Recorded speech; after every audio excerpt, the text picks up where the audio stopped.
In the shadowed halls of imperial Rome, where power was the ultimate currency and blood ties meant nothing when a throne was at stake, there lived a woman whose name would become synonymous with both ambition and tragedy. This is not the story of a gentle Roman matron content to weave and bear children in silence. This is the story of Agrippina the Younger, sister to the mad Emperor Nero, a woman who clawed her way to the pinnacle of Roman power only to discover that the very forces she unleashed would ultimately consume her. Picture this: a young woman, barely 20, already a widow, standing in the ruins of her first marriage as her brother ascends to become the most powerful man on earth. Most women of her time would have retreated into obscurity, content to live off imperial charity. But Agrippina was not most women.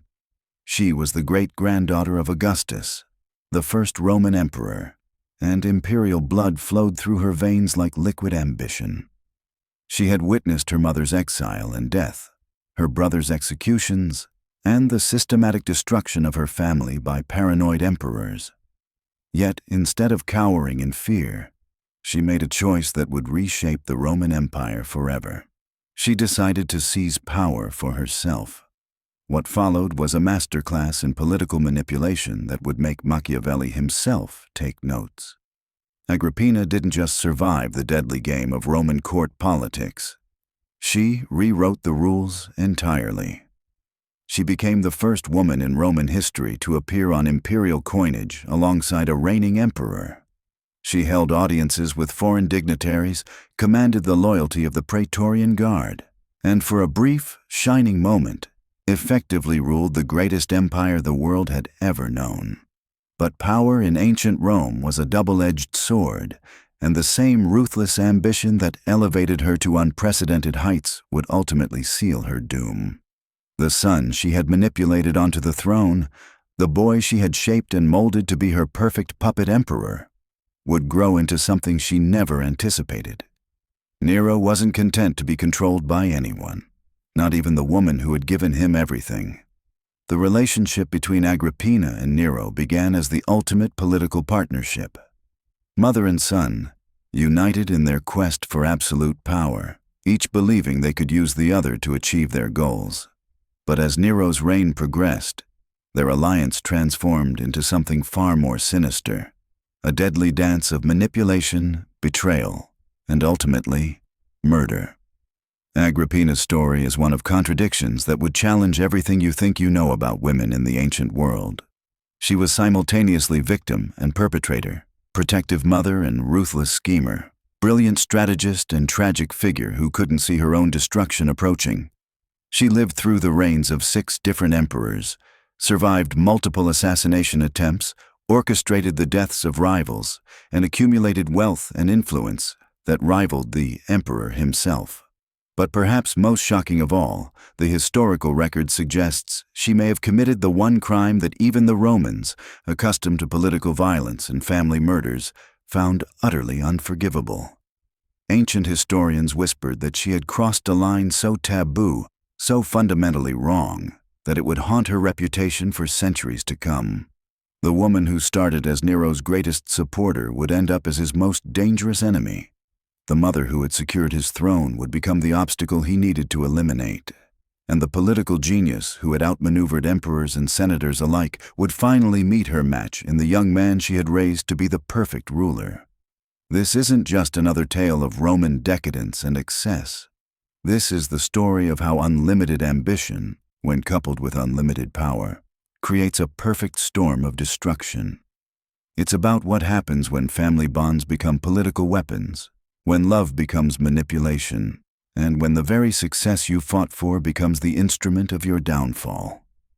Agrippina's rise and fall reveals the brutal reality behind the marble facades and golden laurel wreaths of imperial Rome. It shows us a world where mothers could engineer their sons' path to supreme power, where women could wield influence that would be unimaginable in later centuries, and where the price of political miscalculation was measured not in lost elections or damaged reputations, but in blood. Her story begins in the chaotic aftermath of her father's death, when the Julio-Claudian dynasty was tearing itself apart from within. Born into a family where paranoia was a survival skill and trust was a luxury no one could afford, Agrippina learned early that in the game of imperial politics, you either played to win or you didn't play at all. The stakes were always life and death, and second place was just another word for execution. What makes her tale even more compelling is how modern her methods seem. She understood the power of public image, carefully crafting her reputation and using propaganda to shape public opinion. She built networks of loyal supporters, leveraged her family connections, and wasn't afraid to eliminate obstacles that stood in her way. She was a master of what we might today call political branding, always aware of how her actions would be perceived and calculated in their execution. Yet for all her political brilliance, Agrippina made one crucial miscalculation that would prove fatal.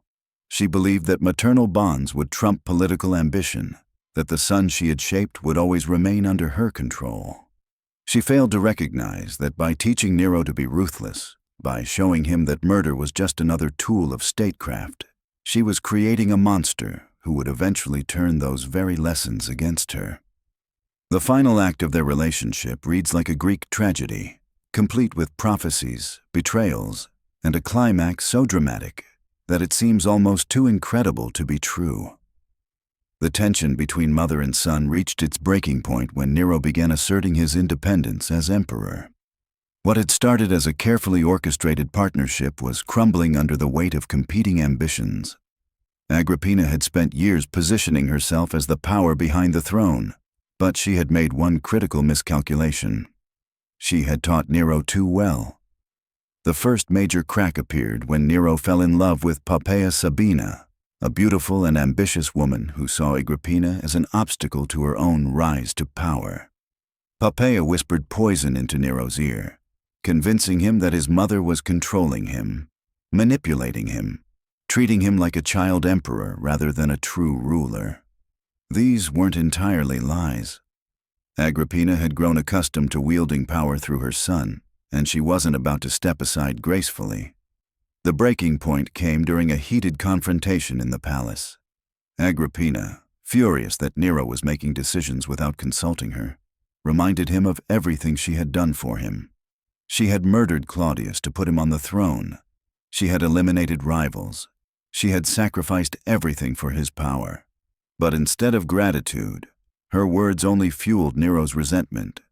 He was tired of being reminded that he owed his position to his mother's schemes. What followed was a deadly game of political chess between two masters of manipulation. Agrippina began plotting to replace Nero with his younger stepbrother Britannicus, Claudius's biological son. She started meeting with senators, testing their loyalty, building a coalition. But Nero was watching. He had learned from the best, after all.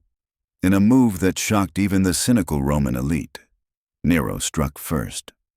At a dinner party, Britannicus suddenly collapsed and died, allegedly from poisoning. The message to Agrippina was crystal clear. Her son had become everything she had trained him to be: ruthless, calculating, and willing to eliminate anyone who threatened his power, even family. Agrippina found herself in an impossible position. She had created a monster, but it was a monster of her own making. The skills she had taught Nero about survival, about eliminating threats, about showing no mercy to enemies, were now being turned against her. She had spent years teaching him that family meant nothing when power was at stake, and now he was applying that lesson with terrifying precision. The final phase of their conflict played out like a Greek tragedy. Agrippina, desperate and increasingly isolated, made increasingly bold moves to reassert her authority. She publicly criticized Nero's policies, questioned his decisions, and reminded anyone who would listen that she had made him emperor. But these actions only sealed her fate. Nero began systematically dismantling his mother's power base. He removed her supporters from key positions, cut off her access to the imperial treasury, and most humiliatingly, ordered her to move out of the palace. The woman who had once been the most powerful person in Rome was being treated like a common citizen. But even this wasn't enough for Nero. As long as Agrippina lived, she remained a threat. She knew too many secrets, had too much influence, and possessed the dangerous combination of intelligence and desperation. In his paranoid mind, she would never stop plotting against him. The first assassination attempt was almost comically elaborate. Nero commissioned a special boat designed to collapse and sink while Agrippina was aboard. The idea was to make her death look like an accident, but the plan failed spectacularly. Not only did Agrippina survive the sinking ship, she swam to shore and sent word to Nero that she was unharmed, probably knowing full well that the accident had been no accident at all. Her survival message was both a relief and a threat.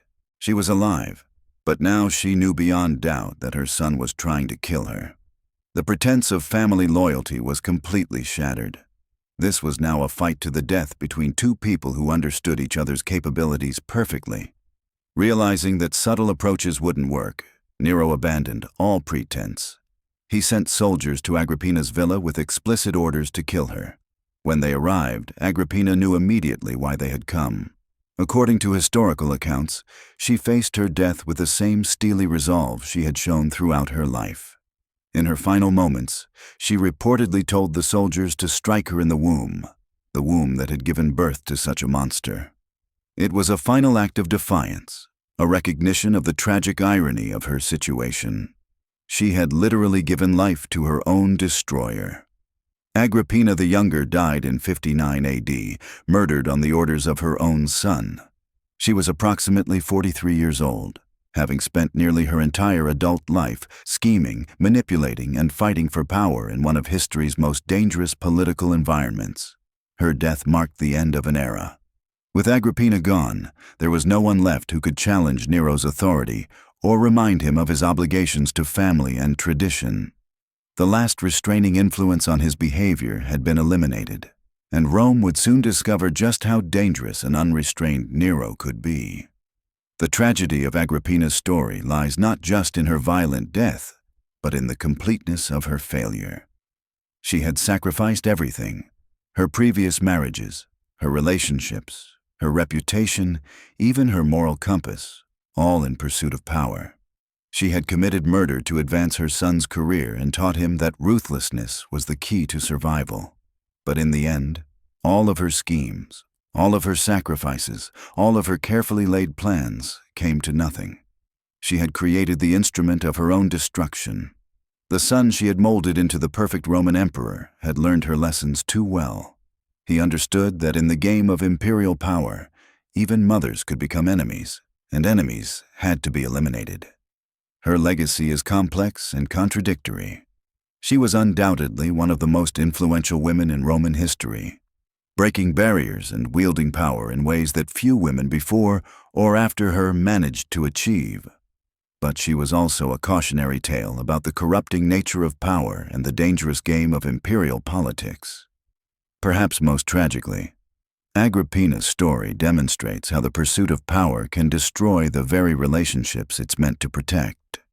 She had wanted to secure her son's future, but in teaching him to be ruthless, she had ensured that he would eventually turn that ruthlessness against her.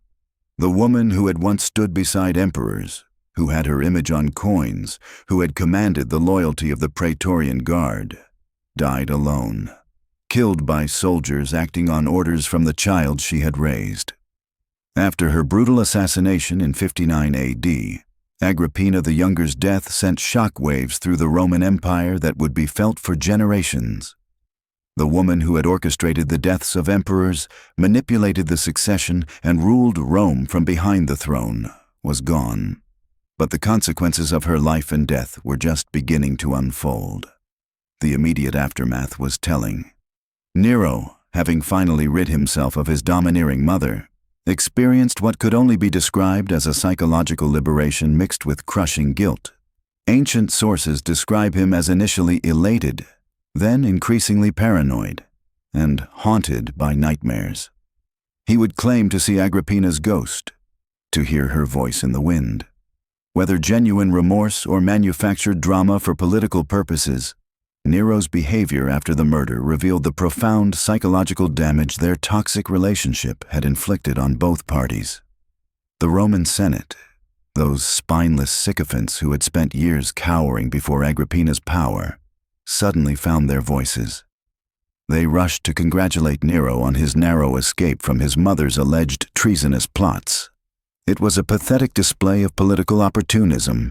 These same senators who had once trembled at Agrippina's approach, now celebrating her death as if they had been brave resistors all along. The speed with which they abandoned her memory demonstrated just how much fear she had instilled in Rome's political class.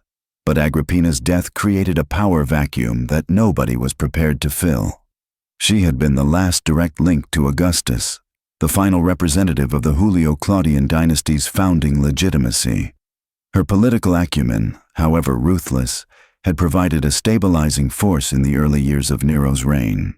Without her iron grip on palace intrigue, the imperial court descended into chaos as various factions scrambled for influence over the increasingly unstable emperor. The broader implications for women in Roman politics were devastating. Agrippina had pushed the boundaries of female power further than any woman before her, becoming the first living woman to appear on imperial coinage and effectively ruling the empire for several years. Her assassination sent a clear message that such female ambition would not be tolerated. Future imperial women would be far more cautious about wielding overt political power, understanding that Agrippina's fate could easily become their own. Nero's reign, unleashed from his mother's controlling influence, quickly spiraled into the tyrannical excess for which he became infamous. The Great Fire of Rome in 64 AD, his construction of the massive Golden House, his increasingly erratic behavior and artistic pretensions, his persecution of Christians, all of this can be traced back to the removal of Agrippina's restraining influence. She had created a monster, but she had also been the only person capable of controlling that monster. The irony is almost too perfect to be believed. Agrippina had spent her entire life accumulating power, eliminating rivals, and positioning herself as the ultimate political player in Rome. She had survived the reigns of Caligula and Claudius, had orchestrated murders and marriages with equal skill, had literally rewritten the rules of what was possible for a Roman woman. Yet all of this effort, all of this sacrifice and manipulation, had been in service of creating her own destroyer. Her son Nero, the boy she had groomed from birth to be her puppet emperor, the child for whom she had murdered her husband and countless others, became the instrument of her downfall.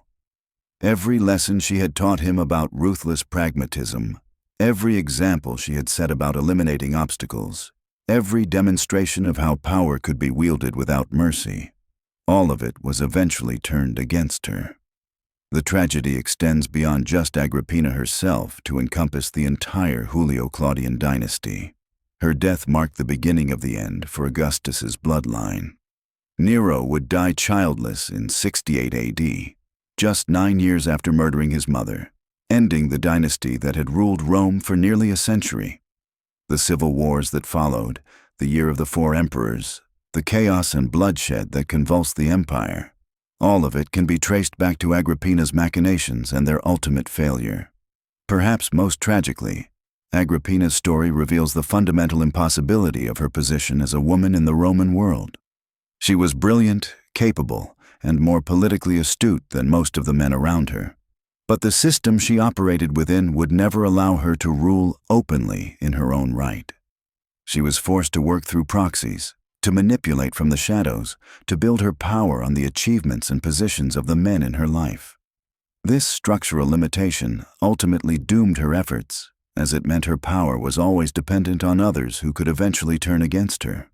The psychological portrait that emerges from Agrippina's story is of a woman driven by a desperate need for security and control, in a world that offered neither to someone of her gender.